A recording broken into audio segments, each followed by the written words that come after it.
All right, hey everybody, Teching and Barry back again today with some very important information regarding the One Piece live-action Netflix series, Season 2.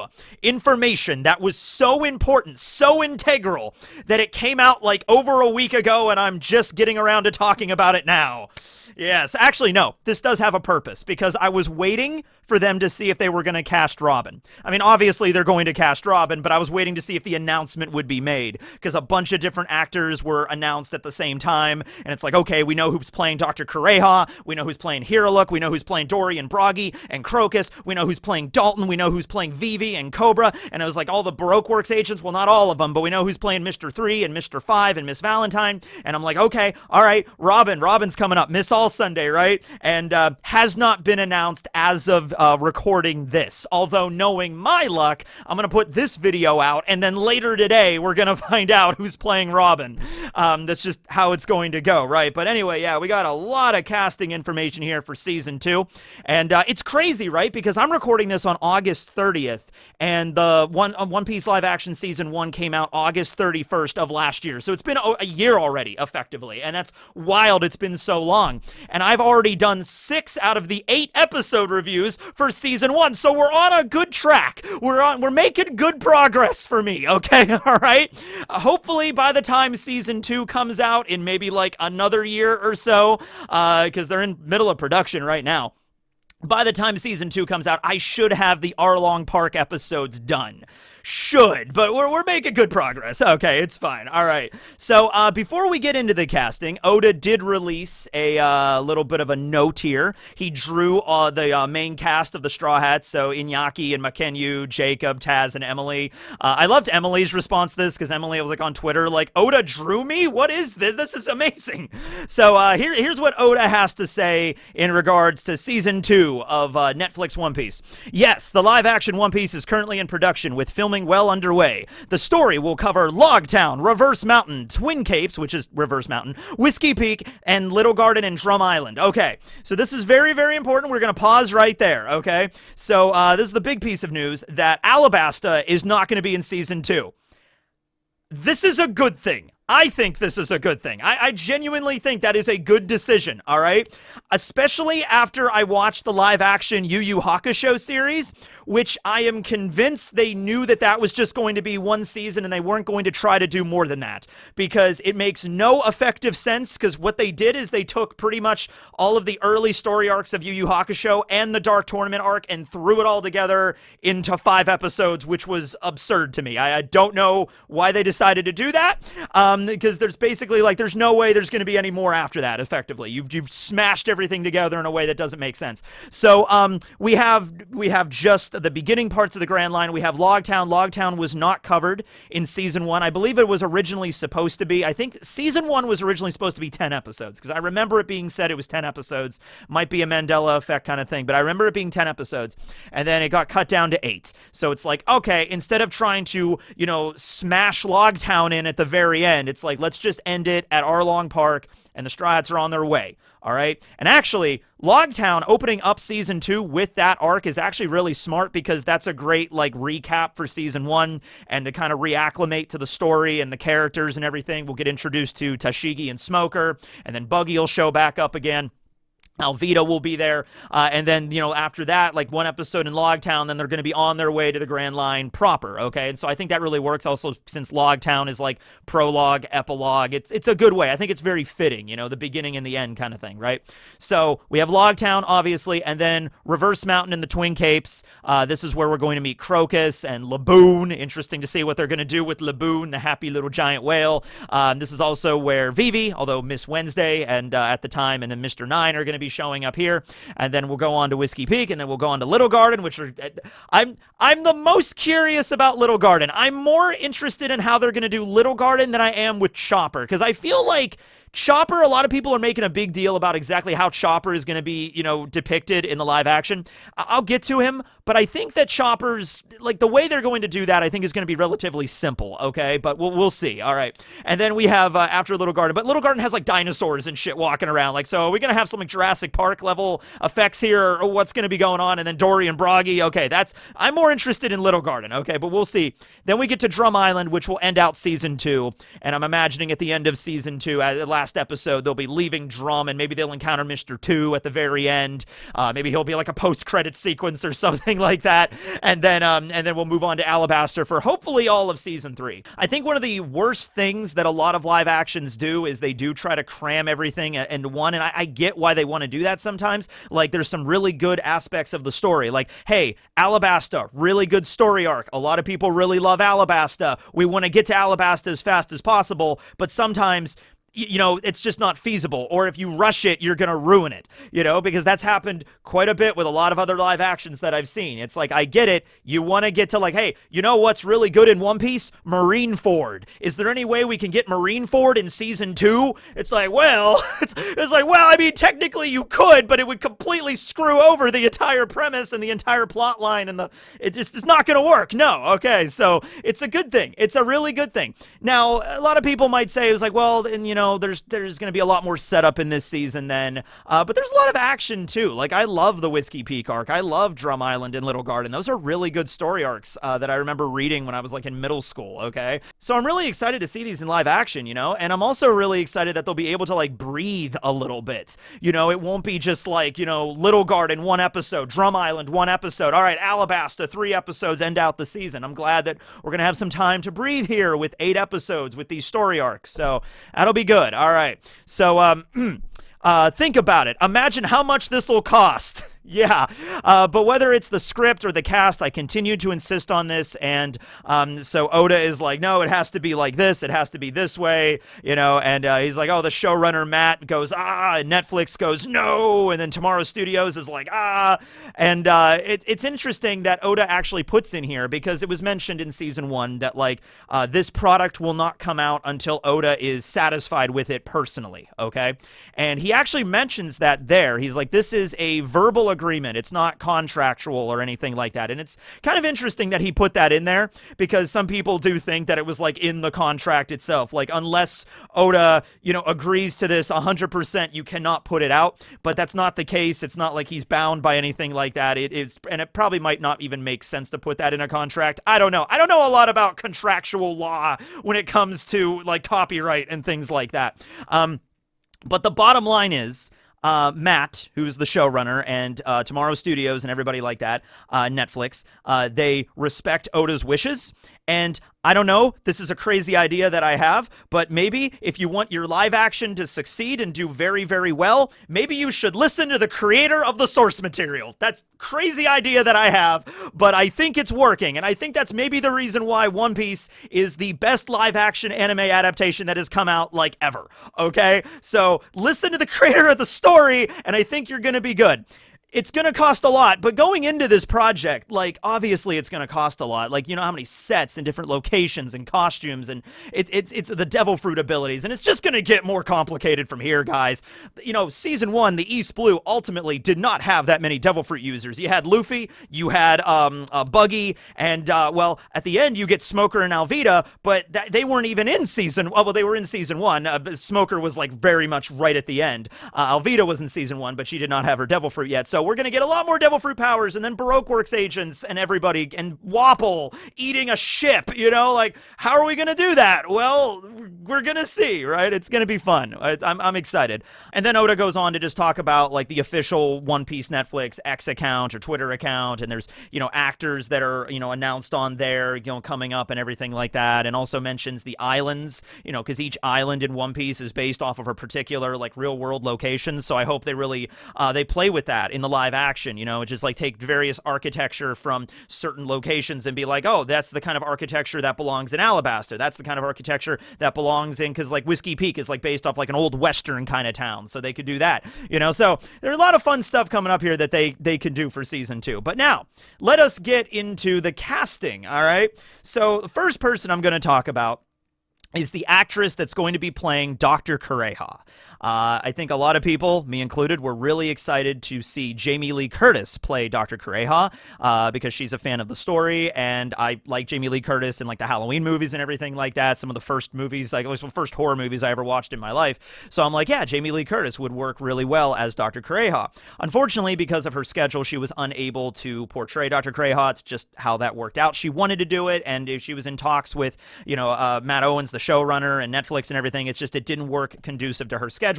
And that was announced first, that like she's not going to be playing Kureha. And I'm like, all right, well, yeah, I thought it was just going to be, okay, probably some actress that I have never heard of, but is going to portray the role of Kureha quite well, right? Dr. Kureha is going to be played by Katie Sagal. Katie Sagal, Leela from Futurama. Peggy from Married with Children. I never really watched Married with Children. I'm not really into sitcoms, but she was in that. Also, 8 Simple Rules. She was in that show as well. But yeah, Leela is playing Kureha, and I'm sitting there and I'm like, Katie Sagal. That works. That really, really works. Like, okay, like, not, like, I didn't even consider, I thought, like, it's like, all right, Jamie Lee Curtis can't do it, all right, probably somebody else that'll do the role really well. Katie Sagal, like, yes, I could see this, I can actually see this. Not an actress that I originally, I didn't really go down the list of, like, who else can play Kureha, but Katie Sagal, definitely up there. I think she's going to do phenomenal in this role, right? And it's like, I can almost imagine, like, when they were casting, because they could not get Jamie Lee Curtis, they were like, all right, well, we have to get somebody else that's like a well-known like actress that can also play this role. And they probably had to pump a little bit more money into that, but they got Katie. And I'm like, you know what? Yeah, let's rock and roll with this. Absolutely. Leela. Leela is in One Piece. I think this is going to go good, right? So Katie Sagal. And then we have Dr. Hiraluk, played by an actor I have never heard. I honestly, there's only 2 people on this list that I have seen before in a show that I recognized by their names and their faces. So Katie Sagal was one of them. And then the other actor is going to be Crocus, okay, is the other guy that I recognized immediately. Dr. Hiraluk's actor I did not notice, but he is played by Mark Herlick. And people have been quick to bring up, like, his last name is basically Hiraluk. So it's like, I think he was born to play this role kind of situation. You know what I mean? So Mark was in Jurassic Park 3. Granted, probably the weakest Jurassic Park movie, but he was still in a Jurassic Park movie, which he's not in Little Garden, he's in Drum Island, but I did find it funny because Little Garden's going to be in this, dinosaurs, and an actor from a Jurassic Park movie is also in this season. Who knows? Maybe Dr. Hiraluk will come back and he's just like, I'm in Little Garden now. Let's fight dinosaurs again. He's also been in episodes of NCIS, Will and Grace. He was in an episode of Breaking Bad, and I was like, ooh, what episode of Breaking Bad? Who did he play in Breaking Bad? And I went back and checked. He was in season 3 episode of Breaking Bad called Kafkaesque. It's the episode where I don't know how much spoilers. They're in a hospital because a character has been shot. Anybody that's watched Breaking Bad knows where this is going. Season 3, a character was shot. He's in the hospital. We don't know what's going to happen. Oh, man. And Mark Herlick plays a doctor in that episode. So just a little, like, special guest role. He was in an episode of Breaking Bad. That's pretty cool. And he's playing Hiraluk, and the name is very similar, and that's the main thing everybody's bringing up. So I thought that was pretty funny. So Crocus's actor is Clive Russell. And I immediately recognized him from Game of Thrones because he plays Brendan Tully, the Blackfish in Game of Thrones. If you remember, in Season 6, he has a pretty major role there when Jaime Lannister comes into the Riverlands, and then, Brendan Tully is there and everything like that. So I immediately recognized Clive from that. He's a Scottish actor. He also is in a show called Ripper Street, which I've never heard of, but seems like right up my alley because it takes place like right after the Ripper murders in like Whitechapel, London, like back in like it's like 6 months after the events of the murders. So it's like a horror detective mystery kind of drama. And I was like, oh, okay, that seems like something interesting. But yeah, he was in Game of Thrones, so I immediately recognized Clive, and I love Futurama growing up, so I immediately recognized Katie Sagal. So yeah, we got some big names in season 2 here. This is looking pretty good. Moving on, and I wrote these down in no particular order beyond this. Wapple's actor is going to be Rob Coletti. He's done a lot of stage stuff. Like his stuff is a lot like play work and things like that. He did a play of School of Rock, which was pretty cool, very well received. He played the main character, Dewey Finn, so Jack Black's character in the movie, he played on stage, did a great job there, and has done a lot of other work with like stage stuff. So yeah, I think he's going to be a great Wapple, and so I'm interested exactly on special effects on him like eating certain things and then swelling up, and then maybe, you know, using the Wapple house, and he's like the Munch Munch factory when he like devours his own minions and turns into a house. Like that's going to be fun to see exactly how that's going to be done in the in the live action, but I think they could pull it off there. I'm picturing them just building a small little like house, and then him getting in the house and like sticking his head out of the top and be like, "I'm Wapple." Like, it's gonna be wacky how they're gonna interpret some of these devil fruit abilities moving forward, okay?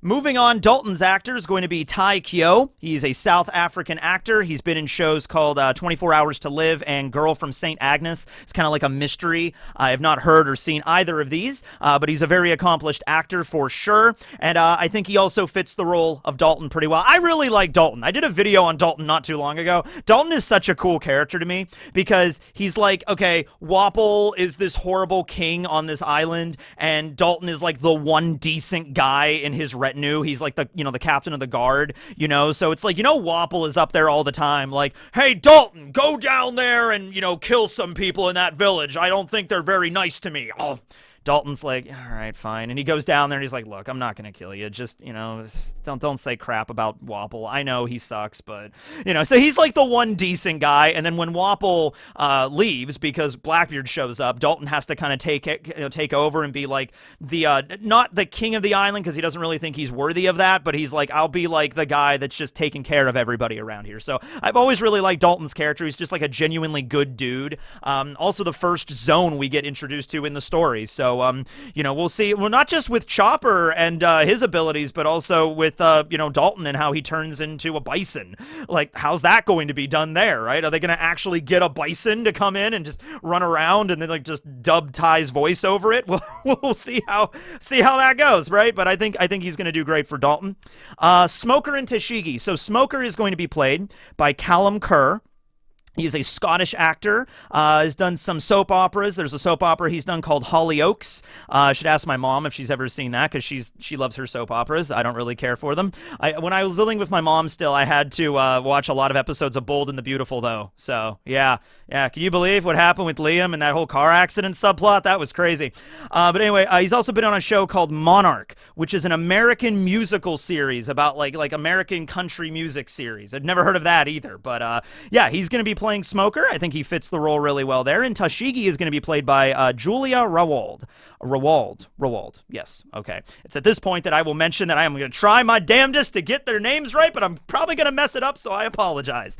All right. And Tashigi's actress, though, Julia, she's been in Fear Street. And it's great because Emily Rudd, who plays Nami, was in Fear Street Part 2, the one that took place in the 70s.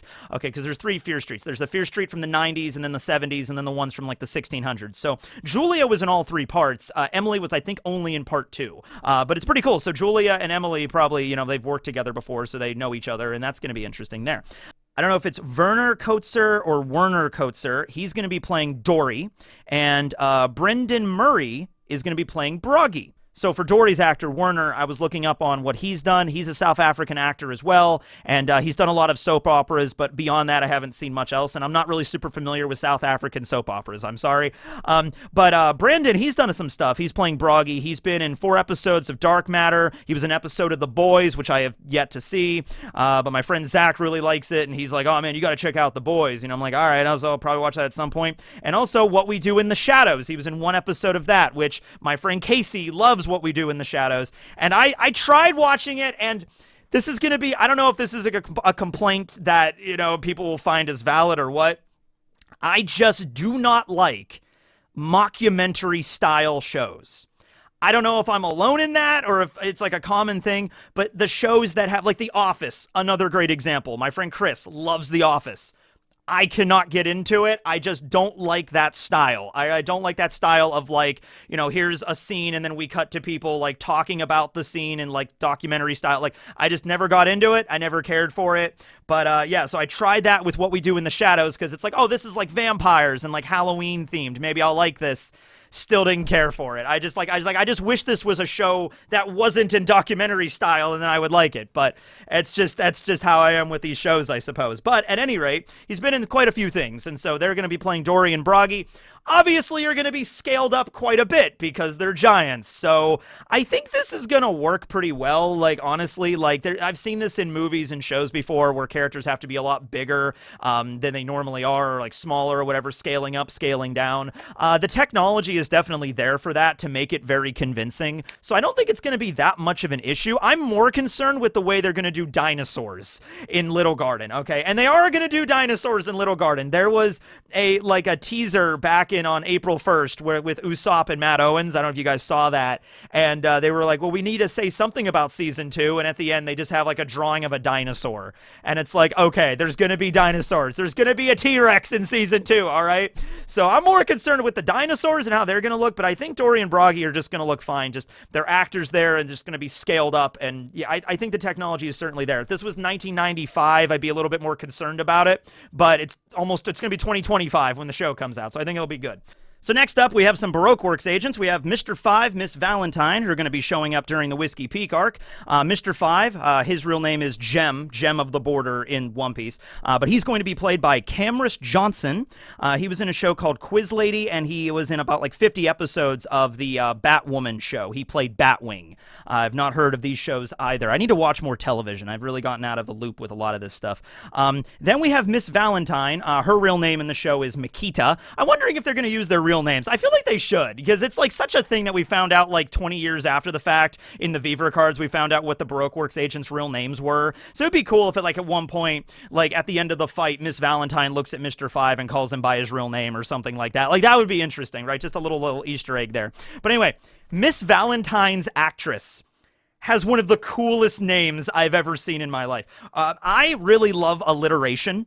I love like 2 words that start with the same letter. Like, I wish my name was like Matthew Matherson or something like that. Like, I would really like that, okay? Her name is Jazara Jaslyn. That is so cool! Jazara Jaslyn. Jazara Jaslyn. Has Jazz in her name and then Jaslyn, like 2 J names. Like, that is so cool. All right. So anyway, yeah, she's playing Miss Valentine. She was in a South African series called Lioness. It's rated very highly on IMDb. I have not seen it or ever heard of it, but it's rated pretty damn highly on IMDb. It's called Lioness. It's only have 2 seasons, but it's still ongoing. And she's been in 11 episodes of that. So yeah, that's looking pretty good for Mr. 5 and Miss Valentine. Then we have Mr. 3. And this actor has done a lot of stuff. Like, this guy has a lot of stuff on his resume. David Dasmalchian. All right. I watched for some of these. I have to like pull up like interviews these actors have done and just be like, okay, how do you pronounce the name? How do you pronounce the name? I'm going to write it down phonetically. David Dasmalchian. All right. And this guy, he's been in The Dark Knight. He's been in The Flash. He's done a lot of superhero stuff. He was in Blade Runner 2049. He was in the Dune movie back in 2021. He was in Oppenheimer, huge movie last year. He's an actor. He's a writer. He's a producer. He's in a bunch of different stuff. He's done a lot of stuff. And he's going to be playing Mr. 3 Galdino. Now, it's cool and it's interesting because Mr. 3, like Mr. 5 and Miss Valentine don't really do much more beyond, Whiskey Peak. I mean, there's more stuff with and Little Garden as well, obviously. But, beyond that, there is a side story. I'm not sure if they're ever going to do that kind of stuff, like the cover stories in the live action. I'm not sure if they're going to do that, although they kind of did do that with Garp and Kobe and Helmeppo in a way, so maybe they will. But at the very least, if they do keep going, eventually they're going to get to Impel Down and Marineford, and Mr. 3 is going to be pretty relevant again. So having this guy this actor, David Dasmalchian here, who's done a lot of work in like superhero stuff, they might be like, hey man, we don't know how far the series is going to go, but if it eventually keeps going to like season 5 or season 6, we're going to maybe have you back. So, they might make sure to get an actor that's really good at stuff here. So yeah, David Dasmalchian, Mr. 3, I think he looks the part. I think he's going to be fine there. We do not know who's going to be Miss Golden Week yet. That is yet to be cast. Hey guys, editing teching here. I knew I was probably going to forget at least one actor in this video that has already been cast, and it turns out I did, so I wanted to apologize to Daniel Lasker, who's going to be playing Mr. Nine in the live action. I would recommend reading up on Daniel's story when you have the time. It's actually quite fascinating. So he was born in Zimbabwe, and at the time, Zimbabwe did not have an active film industry whatsoever, so he had to teach himself how to act and film and be a director, like, on his own. He would make, like, films for his local community, and they were really well received, and, you know, he would go to foreign film festivals, and he's pretty successful right now. He was on an HBO Max show called Raised by Wolves and Noughts and Crosses on BBC One, Vagrant Queen on Sci-Fi, so he's been doing a lot of stuff, and interesting story, and I think he's going to do a great job as Mr. Nine in live action, so look forward to seeing him. And then finally here at the end, we have two more actors that are confirmed to be in the live action. There's a couple of actors after this that it's been kind of like mentioned, like, oh, this person's gonna play this person, but it's not confirmed yet, okay? So we have Cobra's actor and Vivi's actress that are confirmed. Cobra is gonna be played by Senthil Ramamurthy, and he is a big actor that was in Heroes way back in like the mid-2000s. Remember Heroes? I never watched Heroes. I'm sorry. That one I actually feel bad about, because here's the thing. In the mid-2000s to late 2000s, there were three big shows on television, okay? This was when I was like in middle school going into high school, okay? Three big television shows. 24 with Kiefer Sutherland, and I watched that all the time with my friend Jesse. We went to high school and we loved 24. Then there was Lost, which I never saw. Everybody was talking about Lost, though. Like, Lost, have you seen Lost? Lost is so good. At least season 1 is. After that, whatever. But Lost! And then the other big show at the time was Heroes. And I never watched Heroes. But he was a main character in Heroes, and yeah. So he was also in some episodes of CSI and Grey's Anatomy. He was also in a show that I don't think a lot of people have heard of, but it only lasted one season. It was called Reverie. And it was like one of those shows, I think it was on NBC, that ran for one season, and it was like, all right, it was whatever, it's canceled. But just the fact that the guy that's playing Cobra was in a show called Reverie. Yeah, there you go. I just felt like that was worthy, like, mentioning that alone. Okay, so yeah, Senthil Ramamurthy's playing Cobra. And then we have Charithra Chandran. Charithra Chandran. The best thing I try to do is I try to find interviews on YouTube where the actor or actress introduces themselves. So they actually say their names because they're the ones that know how to pronounce it the best. So I did find one for her, Charithra Chandran, but I'm still probably going to mispronounce it. She's playing Vivi, and she was in Brighterton, which is a Netflix series that I have not seen, but a lot of people like. And here's the thing, she was also in an Amazon series based off of the Anthony Horowitz novels, the Alex Rider series. When was this a thing? Barry, why did no one tell me there was a show, an Amazon show, based off of Alex Rider, the spy novels? I read those all the time when I was in school. There was a movie that came out like in 2008 that really wasn't that good, but then there was a whole series. It's over now. They just had their final season. They had 3 seasons of this show. How come nobody ever told me this? How come you never told me this? The person I'm pointing to right now. I kind of wish that somebody's watching this on a TV in their room and I'm just pointing at their dog or their cat right now. Why didn't you tell me about this? Just like, yeah. But I gotta go check this out. It's like, is it good? Yeah, but yeah. So yeah, a lot of people are excited for her to be playing Vivi, and because they've seen her in Brighterton. I have not, but you know, I'm excited. She put out like a YouTube short TikTok kind of thing that I watched, and she's like, I'm so happy that Oda selected me to be Vivi, and she seems to understand the weight of the role, and like everybody is like really excited for this. Like, she's a major character, and she's gonna try her best for this, and I wish her the best. I wish all these people the best of luck on playing these characters. Now, there are 2 characters here that I want to bring up because they've just been like kind of like rumors of like, oh, this person's going to play this person, all right? But it's not confirmed yet, so I just wanted to keep that as a caveat at the end. First is Gavin Gomes, who is an actor stuntman, and he's going to be playing, or he's purported to be playing, Heavy Point Chopper. All right. Now, the way that I think they're going to do Chopper, and I think the best way for them to do it, because he has 3 forms, right? He has a reindeer form, and then the hybrid, and then the heavy point form, right? So, get an actor, stuntman guy, like an adult actor to play him in heavy point. All right, makes sense because he's going to be doing it. That's where a lot of the the stunts are going to be done. And then get like a younger actor, like a teenage actor, to play him in his brain point form, because that's the form he's probably going to be in the longest or the most, and just like you just keep him in that form and like do some makeup and stuff like that. Maybe a little bit of CG, but really I think with makeup you could probably make this work fine. And then for the like when he's actually going to like Horn Point or something like that, one of the more elaborate transformations, like and Horn Point wouldn't be until Alabasta, but like Guard Point and Drum Island and stuff like that, you're gonna have to do it with CG. But I think that's going to be fine. I think you're going to be all right. So I really don't think that Chopper's going to be like this CG puppet the entire time. They're probably going to have to do all different methods, like real actors and puppets and CG and to all of this working together to make it really effective. Because like it's like a Mandalorian. I haven't seen Mandalorian, but you have Baby Yoda, right? Baby Yoda's not moving around quite as much and doing as much stuff as Chopper does in One Piece. So you can't just relegate, to a puppet, in one stationary location or whatever like that. Chopper's going to be moving around and doing stuff. So I think the smartest thing to do there is just to have some actors in makeup, walking around doing most of the stuff. And then when battles start getting intense, it's going to have to be like a CG reindeer or something like that for Walk Point. Maybe they could get an actual reindeer. I don't know how that works, but, maybe they could, right? So that's just that. So even if this person, Gavin, is not going to be playing Chopper, if that's not is something that's going to be confirmed if they go with somebody else, like the general idea, I think, is going to be the same thing. And then we have Nahum Hughes, who is purportedly going to be playing Bartolomeo. So once again, this has not been confirmed yet by Netflix, and a lot of people might be saying, wait a minute, Bartolomeo, that's like season 9, that's like Dressrosa. What? Bartolomeo, remember, first sees Luffy at Logtown.